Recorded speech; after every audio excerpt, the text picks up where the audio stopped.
The Rainwater Killer, Episode 3. Beth and Derek Nobles had been married 15 years before Derek's untimely murder. I recently conducted a phone interview with Beth. Obviously, she's still grief-stricken. It's been only a few weeks since their trip in the Kaimishi mountain range. I am so compelled by her story that I asked if she would be open for yet another interview with another detective, that being me. She had been questioned thoroughly these past few weeks by local law enforcement here in Oklahoma. She agreed after speaking to me for 30 minutes on the phone. Now it was time to get out of the big city and back to territory that is more familiar to me. The Kaimishi mountain range and Poto are about a 3.5-hour trip from northwest Arkansas, my stomping grounds. However, it was a 24-hour trip from New York, and I started the drive around 4 a.m. At 6 p.m., after 14 hours of driving, I was more than halfway to my destination. I decided to get a room for the night and get some more rest. I left early the next day and was on the road by 5 a.m. I hit town around 1 p.m. I'd never been to Poto, which was where Beth lived. We'd agreed to meet at her home. You could see the Kaimishi Mountains from Highway 71. This was beautiful country. I enjoyed the last hour of my drive on a 2-lane road, surrounded by dense forestry covered in a small rain shower. It was dark, shady, and foggy here. Just a few cars were on the road. The area was isolated even outside the mountain range.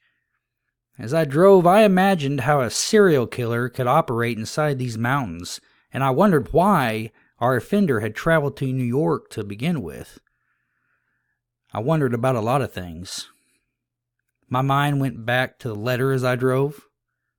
The thought of how my perps must have taken this road to leave, considering it was the only way out of town or to town from the mountain range. At this point, we didn't know if we had one killer or more than one. Personally, I thought we only had one. He was just really good at covering ground really fast. Arriving at the Noble residence, I got out of my car and I stretched. It was pleasant, and it was a fall day and cloudy. I rang the doorbell and she answered promptly. "Hello, Miss Nobles," I said, shaking her hand. "Thanks for allowing me to come talk to you. It was quite the drive. I gave my new Explorer some exercise on that trip." She was an attractive woman in her mid-30s who obviously took care of her figure. The house was warm and cozy, with pictures of her husband placed near the front coffee table with some candles, which I assumed was a memorial of sorts or some kind of shrine. "I'm glad you came," she said, offering me a seat on the sofa. I took out my pen and pad and got right to the questions. "So you stated to me over the phone that after hearing 3 sounds from the woods, you two turned back, and shortly after, he simply disappeared." "Yes, sir. I still don't understand that part. It was like Derek was plucked from the sky, because he wasn't too far behind me." "You heard absolutely nothing? No noise?" "Not a thing," she said. "I can only imagine how frightening that was for you," I said, thinking about what that would have been like for a woman who was already on edge in the woods without her husband. "I've had nightmares every night since," she said softly with a faint smile, fighting back tears. "Tell me what happened after his sudden disappearance." She didn't speak at first, going back into the moment, I could tell. "I just stood there. Couldn't really believe what was happening. Then this guy pops out of the tree line. I couldn't see him coming for all the heavy underbrush. I heard him walking, and then he was there, standing right in front of me. And he was really quick, even coming out of all that brush. I don't know how he does it." "Describe him, please." "He was about as tall as Derek, I'd say 6 foot. He was dressed in black. I'm not sure if he had on jeans or black sweats. He had on black boots that came up past his ankles. They looked like hiking boots or tactical. He had on a black long-sleeve shirt, and the headgear was strange. It was like a rain mask or a wind mask, maybe. It covered his whole face. I didn't get to see his eyes because he had on glasses. I nodded, writing this down. I see. Then I ran. I went into the woods. She stopped, reliving it, her eyes in a deep trance. Take your time, I said reassuringly. He chased me. I was so terrified. I must have run for half a mile. That's when I came upon my husband. I stopped riding and looked up at her. Hanging? I said. She nodded painfully. I let her get her composure. Then I started running again for my life. He must have chased me for an hour. I would stop, catch my breath. He'd be behind me, walking. When did he hit you on the head? I came to a clearing. It was dark. Probably close to midnight. I don't know. I'm just kind of going by the sky and the moon.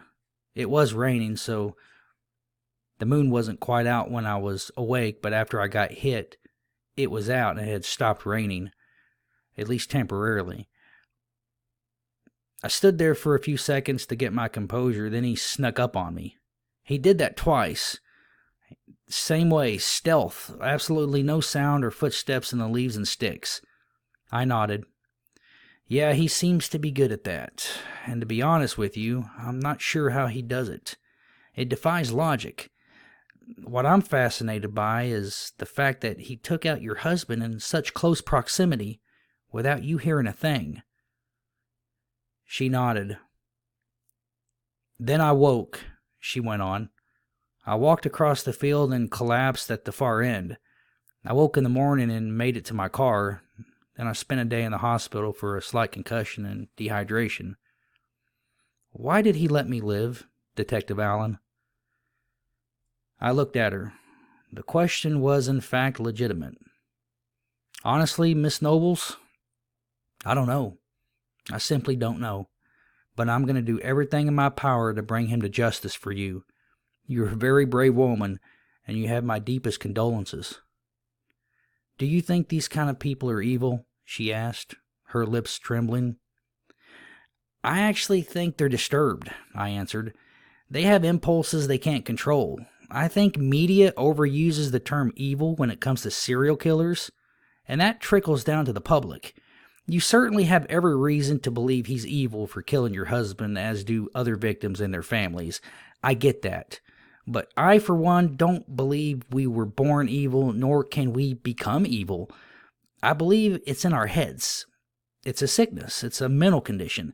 Serial killers have a sickness, and they lack empathy, a need to kill. To me, that doesn't make them evil. That makes them sick and perhaps an animal.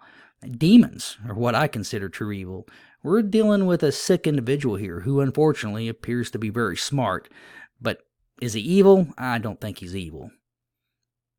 I visited with her for a total of 2 hours, taking down numerous notes. I left her there and went straight to the police station to meet with detectives who were working with a murder. All in all, it had been a fruitful trip, and I was looking forward to getting back to the city. Before I lay down, that night in the hotel, my mind went back to the last sentence in the letter.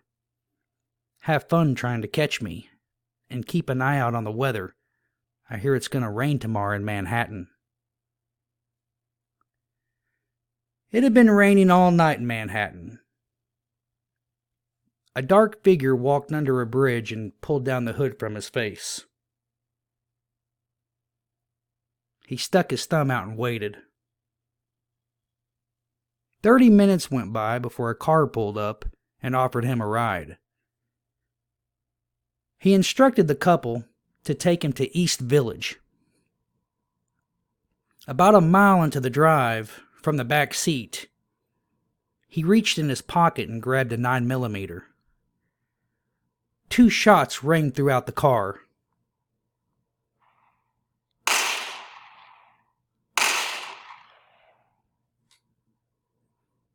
The man's head plopped on the steering wheel as blood spattered the window. The horn went off.